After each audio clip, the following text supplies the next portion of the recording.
He was intelligent, articulate, and handsome, a young man on the fast track to success. He looked like a young Cary Grant. Yet during a grisly killing spree that spanned 5 years, Ted Bundy slaughtered more than 35 women. From his point of view, the thing that would make for good sex is an attractive woman whom he's going to handcuff, terrorize, and make her believe that she's going to die.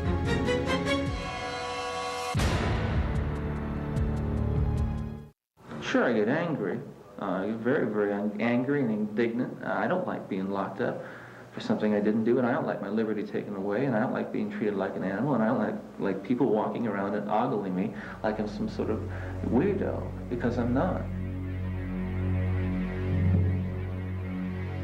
On January 24th, 1989, at 7 a.m., before the sun rose over the state prison in Stark, Florida, plans were underway in the death house for an execution many thought would never occur.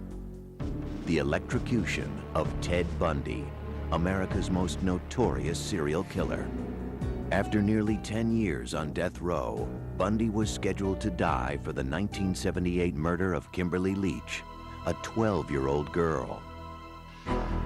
Yet he admitted to killing more than 30 others in a grisly bloodbath that took him through Washington State, Oregon, Utah, Idaho, and Colorado.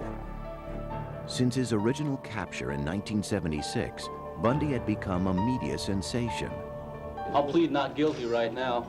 America was mesmerized by the former Boy Scout, college graduate, and law student who, as a rising young Republican, was even a shining star in Washington state politics. The Ted Bundy we knew, before there were any accusations, any charges, any arrests or anything, was a very nice guy. He was a friend of ours. We didn't think he was strange or different. Once he was arrested, Bundy taunted the system. He escaped twice from Colorado prisons while awaiting murder trials there. After his arrest in Florida, he showboated, acting as his own counsel while rapt groupies devoured his every move. He was like a movie star, and if he'd look around, they'd all giggle and nudge each other. And I thought, it never occurs to them that if he were free and he met them on a dark night, they're just the type of potential victim he would be looking for. But Bundy's natural cockiness was now gone as 2 guards led him to the death chamber. Bundy seemed very resigned to his fate. Bundy seemed startled when he saw the electric chair. Outside the jail, a crowd estimated at 500 avidly awaiting news of his demise chanted slogans like, "Burn, Bundy, burn." They ran electricity through his eyes. 4, 3, 2, 1. At 7:16 a.m., an anonymous executioner pushed the button. 2,000 volts surged through Bundy's body. Within 60 seconds, one of the worst serial killers of all time was pronounced dead. When we came out after the execution, it's almost a carnival atmosphere on the part of some of these people. Cheering, blowing of horns, celebration. He'd had an easier death than any of his victims. Some 35 women may have fallen prey to him. Only he knew the real number, and he carried that with him to his grave. Police believe Bundy's killing spree had begun in 1974, when he was 28 years old, studying law and living adjacent to the University of Washington in Seattle. He made a very, very positive impression. He was very verbal, articulate, intelligent.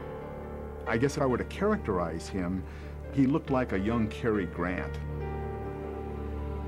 But at that time, no one could guess that this clean-cut and good-looking young man was about to begin a series of rapes, tortures, murders, and dismemberments that would shock the world.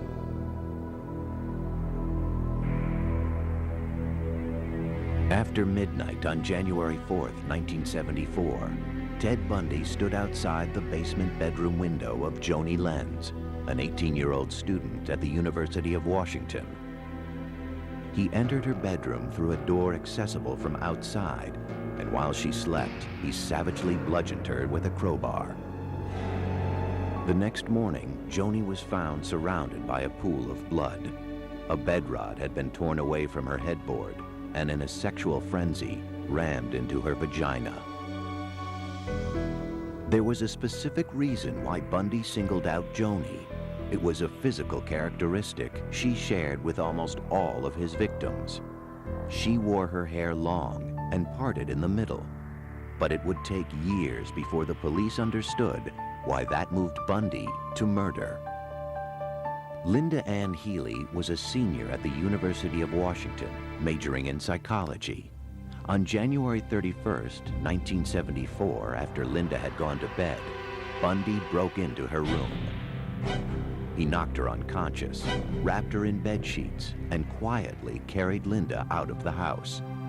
Her scattered body parts and decapitated skull wouldn't be found for a year. To those who would track him, and those who would later try to understand his crimes, the question remained: how could this charming and intelligent young man commit such unspeakable crimes against people he didn't even know? They are things. They are victims. They are not women. And I never heard him really use the term women or females or anything very often. He referred to them as things, as objects. The other person's life doesn't have value, since he doesn't see her as a real person with real needs. And if anything, the idea that investigators and the community will be shocked and the parents will suffer just makes it all the more exciting, because he's getting even. Yet somehow Bundy, like other serial killers, was able to keep the murderous rage hidden inside of him secret. To his friends, family, and colleagues, he seemed very well adjusted. Nice person. And he was a person that we socialized with, and we knew a little bit professionally, and I thought was really an up-and-comer, somebody who was going to do well in life. One of the very important aspects of the facade that he built was one of great sincerity. He literally oozed sincerity. Yet appearances can deceive, and Ted Bundy was a master of deception. Little did I realize, of course, at the time that that was a carefully crafted social veneer that he had laboriously developed and used in his interactions. I never saw any aspects of the monster that lurked behind that mask. But by 1974, the monster who lived behind the mask had been there for a long time, perhaps since Ted's earliest childhood. I have always felt that beneath the veneer of a normal childhood was some great hostility toward someone, probably his mother.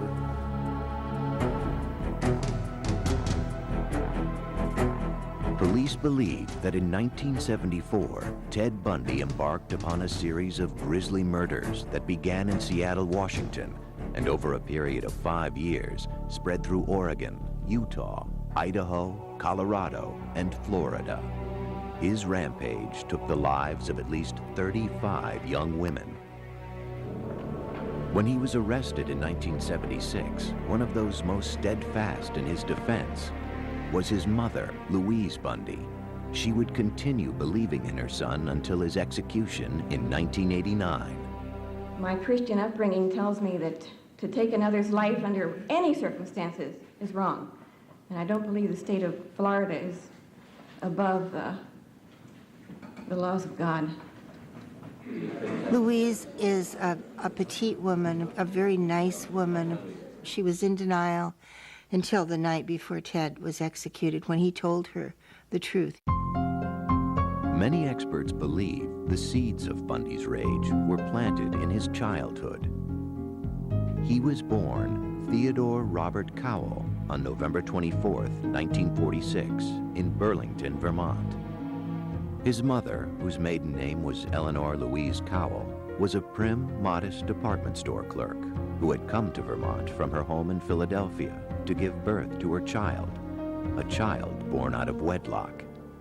Ted was born illegitimate. He was born in a home for unwed mothers. His mother, I think, was about 23 then. Soon after his birth, Eleanor took Ted back to Philadelphia. It was the beginning of a tragic charade. As he grew, Ted was told that his grandparents were his mother and father, and that Eleanor was his older sister. From an early age, Ted sensed he was living a lie. And there were other problems at home. Eleanor's mother had a history of clinical depression, suffered panic attacks, and was eventually treated with electroshock therapy. Her father, Samuel Cowell, was known to be an extremely violent and frightening individual. Sam Cowell was evidently a man with maniacal temper who read pornography, who tossed his daughters down the stairs if they slept too late. As he grew into a young man, the confusion over his relationship with his mother would weigh on Ted. Even at the age of 3, there were signs that he was not a well-adjusted child. His teenage aunt was taking a nap, and she woke up to see that he had taken all the knives out of the kitchen drawer and arranged them around her body with the blades pointing toward her.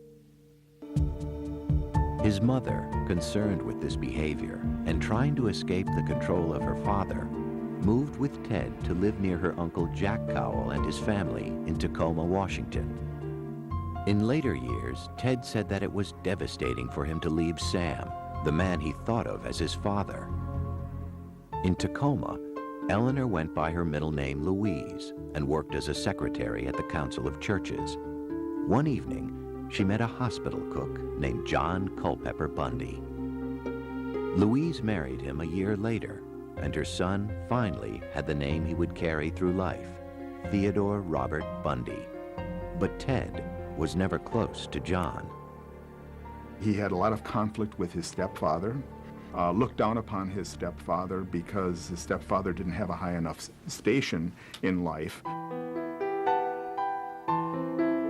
Despite his new name, Ted still considered himself a Cowell and was drawn to his great-uncle Jack, a cultured music professor at the University of Puget Sound in Washington. Ted wanted to be just like him. It was very important for him to be someone special, to be recognized in some way. Over the next 10 years, John and Louise added 2 brothers and 2 sisters to the Bundy family. But Ted had little to do with them or their father. He had a Boy Scout troop, but Ted would never go camping. He just seemed to remove himself from any connection to his stepfather. And if there was no connection at home, there was even less at school. His junior and high school friends described Ted as very shy. He suffered from stuttering, and he did not date at all. He really didn't date unless it was a Sadie Hawkins dance where the girls asked him. But there was a secret side to Ted Bundy that was already emerging. He considered himself above the law. By the time he was 15, he had become an expert shoplifter and was a suspect in 2 burglaries. Grandiose narcissism, the ability to outwit the police, the ability to, flaunt authority, the ability to shoplift. All of these things helped confer on him this sort of narcissistic sense of specialness and entitlement. His relationship with women also changed for the worse. He became a peeping Tom, sneaking through the night to peer into the windows of young girls. More significantly, there have always been suspicions that at the age of 15, Ted Bundy became a killer. Ted carried the morning newspaper when he was 15. Along his route, there was a young girl named Anne Marie Burr. Anne Marie was 8. Ted knew Anne Marie. She took piano lessons from his great-uncle Jack. On August 31st, 1961, Anne Marie's parents found her missing from her bedroom. The window was open a little bit, and it was in the days when you had a TV cable on the roof and you had to get it under the window, so they couldn't lock it. The front door was ajar. She was gone. A search that at one time involved 800 soldiers, lawmen, and volunteers found nothing. At the time, no one suspected that Ted may have been responsible for Anne Marie's death. In my mind, she was Ted's first victim. And there would be many more. In the mid-1960s, Ted Bundy was a student at Woodrow Wilson High School in Tacoma, Washington. Even though he was smart, good-looking, and friendly, he was awkward with his fellow students, especially the girls. There seemed to be a real defect in this whole notion of how do you build a close, intimate relationship, and some confusion about that. The arena in which he seemed to feel secure was the school and the classroom where he could use his verbal skills, and that's where he tried to manage teachers' impressions. He graduated from high school in 1965 with a B average. The next year, he entered the University of Puget Sound. But on the huge campus, he felt anonymous and lost. Inside, Ted was very empty and very inadequate. But he could put on the facade of a very sophisticated, educated young man. In 1967, as part of the facade, Ted transferred to the University of Washington's Asian Studies program, where he studied Chinese. He also began fabricating a new personality. If the old Ted was shy and withdrawn, the new Ted would be witty, cool, and self-assured. His deception was about to pay off. At the university, Ted met Stephanie Brooks. He was particularly attracted to her beautiful shoulder-length hair, which she wore parted in the middle. She was wealthy, sophisticated, and worldly. Everything Ted wished he was. He said, she's perfect, she's beautiful, she's wealthy. And I think to the degree he was capable, he was in love with her. They stayed together for a year. For the first time, Ted experienced an intimate sexual relationship with a woman. He was in love with her. But to Stephanie, they were merely college sweethearts. She saw no future in the relationship. She thought Ted was immature. Ted had become obsessed with her, but Stephanie told Ted their romance was over. She told him that he wasn't going anywhere, that he had no ambition, he wasn't organized, he couldn't make plans. Ted was devastated. With his world unraveling, he dropped out of school and decided to visit his relatives back in Philadelphia. His visit had a purpose. He had to answer the question that had always bothered him. Who was he? After checking records in Philadelphia, he traveled to Burlington, Vermont. There in City Hall, he learned something he had always suspected. He discovered that his mother was actually the woman who'd been passing as his sister his whole life. And that has got to rock the world of anybody to find that their roots are not what they thought. There was a great deal of turmoil around his own self-identity and who he was. By all accounts, when he found out that he was an illegitimate child, it was devastating. This man was badly betrayed by a woman, his mother, and learned of that betrayal at the very period when he's still reeling from the rejection by his girlfriend, his first love. Many who have studied Ted Bundy feel it was now that he decided to take revenge on the women he felt had destroyed his life. With an icy resolve, he returned to the University of Washington, took a room nearby, and began studying psychology. He excelled in all his classes and seemed rejuvenated with a new purpose. And whatever demons raged inside of him, Ted Bundy kept them well hidden.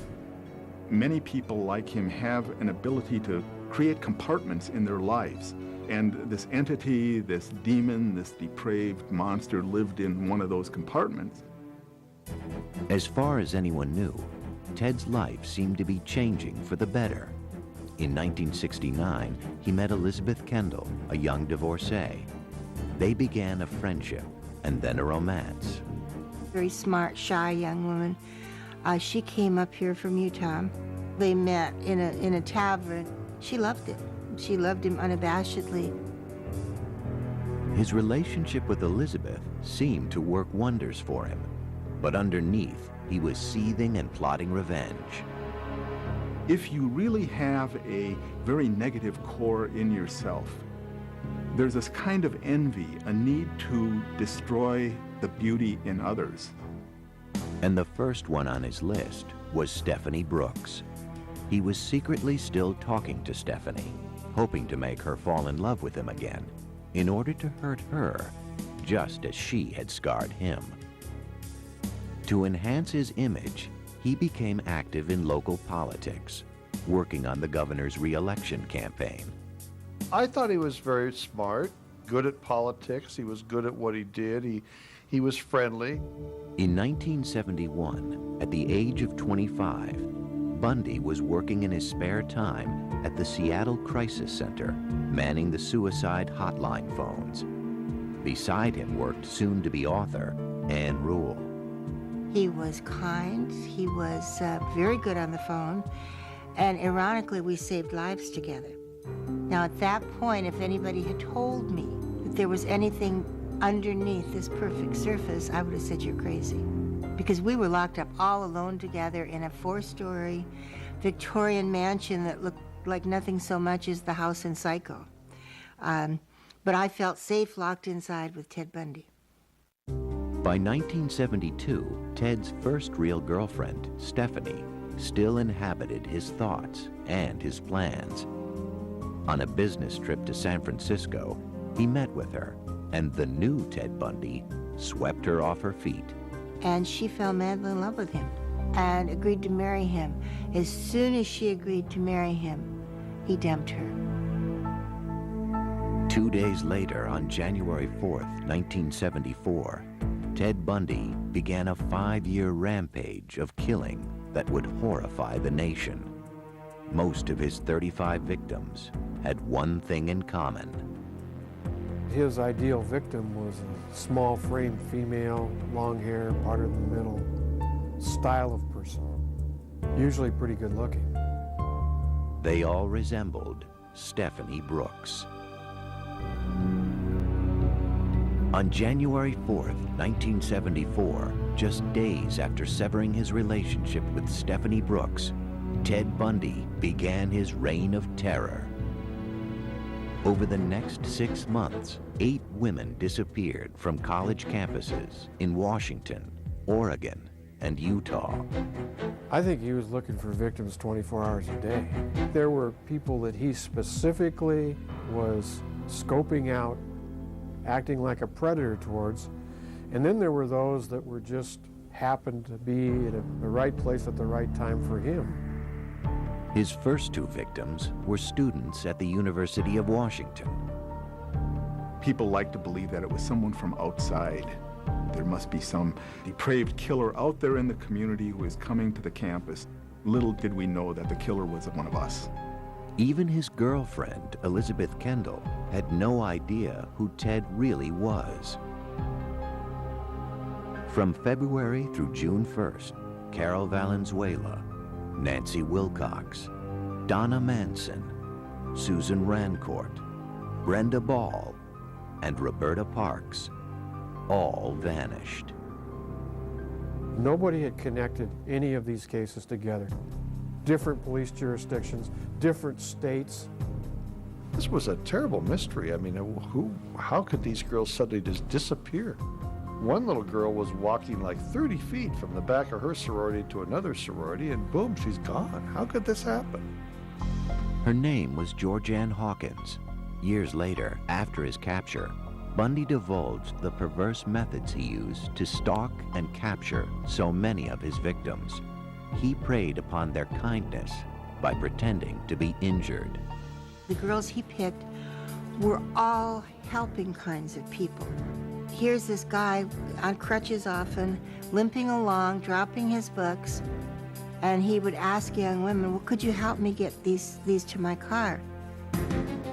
That was the ruse he used on Georgianne Hawkins. As she bent over to put his books into his car, Bundy grabbed a tire iron he had hidden. He hit her over the head and pushed her into the car. He would secure their hands in some fashion, either with handcuffs, strips of sheet, or leather. His seat was missing, so they could lay down in there and no one would ever see him. Bundy usually drove his victims into the deep woods surrounding Seattle. If they survived his attack with the crowbar, he would sexually assault them. From his point of view, the thing that would make for good sex is an attractive woman whom he's going to handcuff, terrorize, and make her believe that she's going to die. Later, on death row, he was asked what it was like to murder someone. And he answered, murder is not about lust and it's not about violence, it's about possession. When you feel the last breath of life coming out of the woman, you look into her eyes. At that point, it's being God. After he was through, he would discard them deep in the forest, but he would return later. He was going back over and over and over again to crime scenes. Not to just destroy evidence or anything, but to do things with those bodies. We suspected he took a whole body home with him because we had one victim that was totally made up with stuff that she never wore. Bundy's use of makeup is simply to make a victim more attractive, but apparently he didn't require it. He went back to decomposed corpses and still had sex with them. To the psychiatric experts who studied him, Bundy was unique, straddling two different categories of serial killers. He is both a sexually sadistic serial killer. He's also a necrophilic serial killer. The common characteristics are perversion, lack of conscience, and a willingness to sacrifice others' lives for one's own sexual pleasure. There's not a lot more to it than that. After at least 8 murders, Ted Bundy was becoming an expert at killing. In July of 1974, his addiction led him to take 2 women in one day. A beautiful Sunday afternoon. It was 90 degrees in Seattle, and we don't get that many 90-degree days. Everybody was at Lake Sammamish State Park. One of those was Janice Ott. She was lying on the beach when Ted approached her.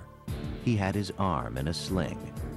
He asked if she could help him tie his boat to his car. When she got up to go with him, she stuck out her hand like she was going to shake hands, and she said, "Hi, I'm Jan," and he said, "Oh, I'm Ted." Janice walked away with Ted and was never seen alive again. An hour later, Ted was back at the park.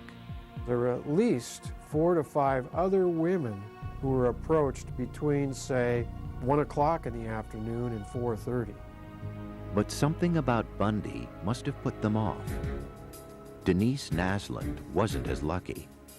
At about 5 p.m., she walked to the restroom at the lake. She was there with her boyfriend, her dog, another couple. She left with the dog to go to the bathroom. The dog came back, but she didn't. After the disappearance of Ott and Naslund, witnesses who had met with the mysterious Ted at Lake Sammamish that afternoon came forward. A composite sketch of the man was circulated. The police received 3,500 tips and compiled a list of potential suspects named Ted. Bundy's name was among them. The name Ted was brought up. I never made the connect at all. You only met the monster through his acts. Between 1973 and 1974, the monster had been working for the King County Law and Justice Planning Office, where he was preparing a study on rapists and their victims. He was also secretly studying the procedures the police were using to try and catch him. By October 1974, 5 more bodies had been found, but most of them had decomposed or were just scattered bones. Bundy had left no clues, and he was long gone. 2 months earlier, he had been accepted to the Utah University School of Law, but he could not stop himself from killing. The Ted Bundy that we knew was not a murderer, but maybe an hour later he was. That's the awful part. Though his outward mask still projected charm and sincerity, the killer underneath it was about to be revealed. Bundy would soon be identified when one of his victims escaped. By early November 1974, Ted Bundy had murdered at least 11 women in Washington and Oregon, and 2 more in Utah, where he was now living. At the same time, he was studying law at Utah University. Probably could have easily become a lawyer if he hadn't been consumed with murder 24 hours a day. The thing is, with serial killers, they are addicted to murder. It's like any other addiction. People may try at first for a high, but you need more and more of the substance, and the substance is murder. But Bundy was about to make his first mistake.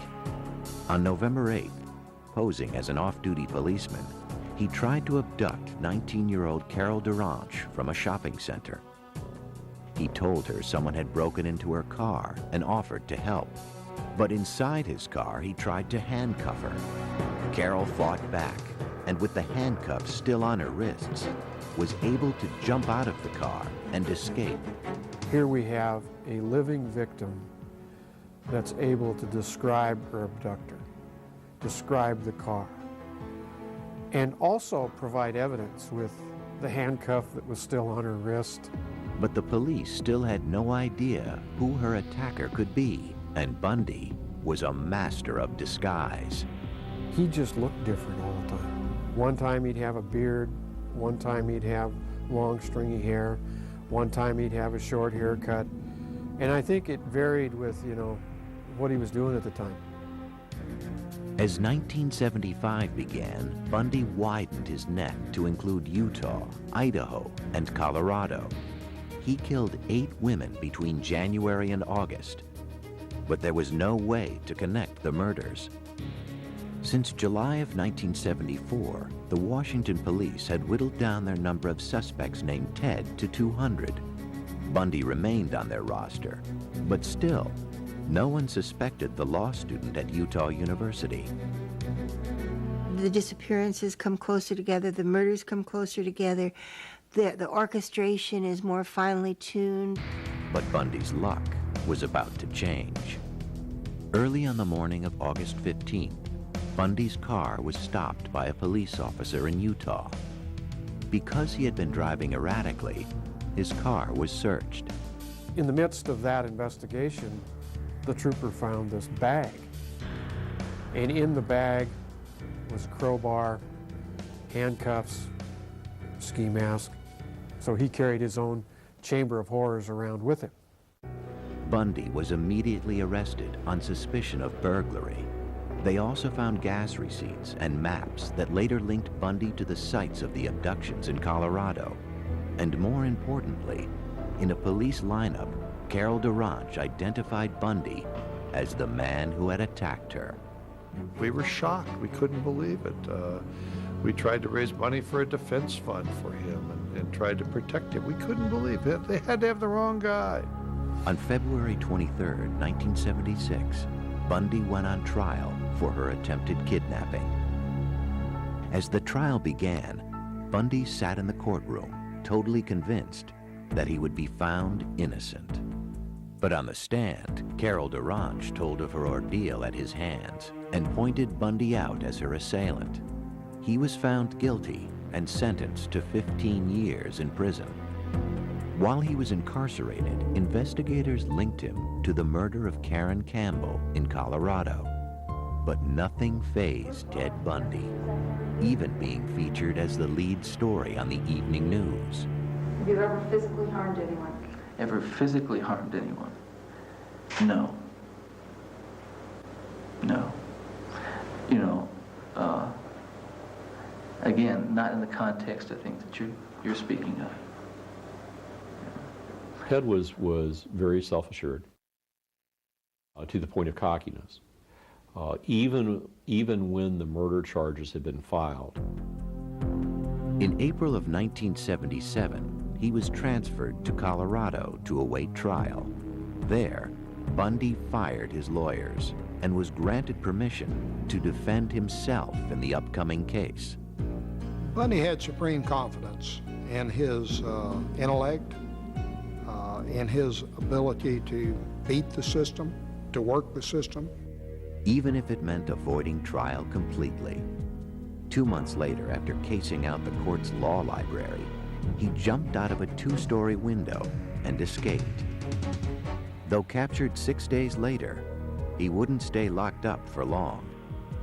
I've matured in the past year.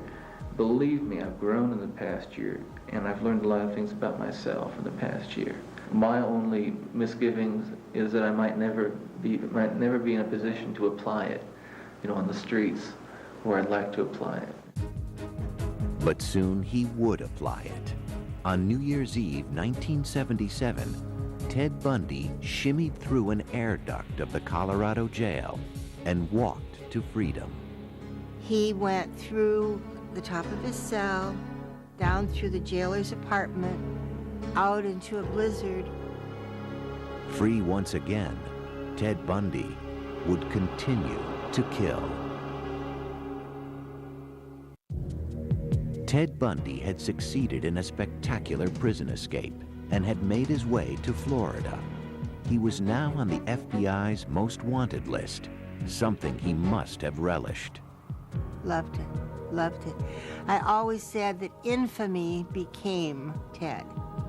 He changed his name, grew a beard, and spent his time walking the Florida State University campus in Tallahassee. I think it was about January 8th when he rolled into town, determined, as he said in his confession, never to so much as jaywalk. But he wouldn't keep that resolution. Sometime after midnight on January 15, 1978, just 2 weeks after his escape, Bundy entered the back door of the university's Chi Omega sorority house. As his victims slept, Ted Bundy crept from room to room. He bludgeoned, raped, and killed Lisa Levy and Margaret Bowman. He assaulted and almost killed roommates Karen Chandler and Kathy Kleiner.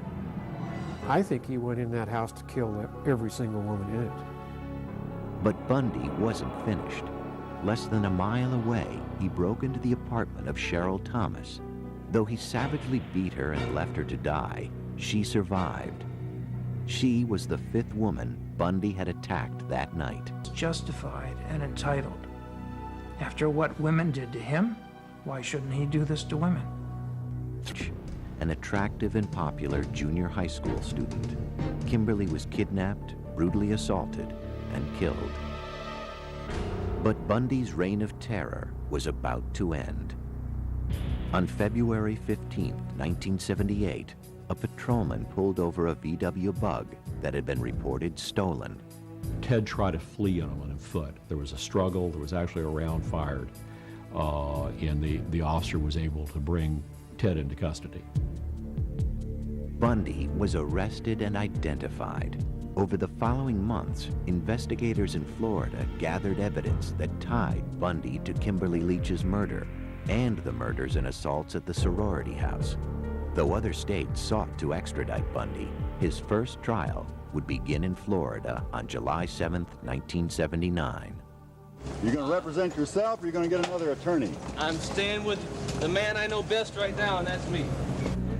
Bundy acted as his own defense attorney in the Chi Omega murders. He took depositions of witnesses. He filed his own motions, and I responded to those strictly on a professional basis. But at one point, as he questioned an officer about one of the murder scenes, the jurors had a terrifying view of the real Ted Bundy. He walked toward the jury, and you could see them kind of lean back in their chairs as he approached them. And he asked a few perfunctory questions of the officer, and then asked him to please state with great detail what you saw when you pulled back those sheets.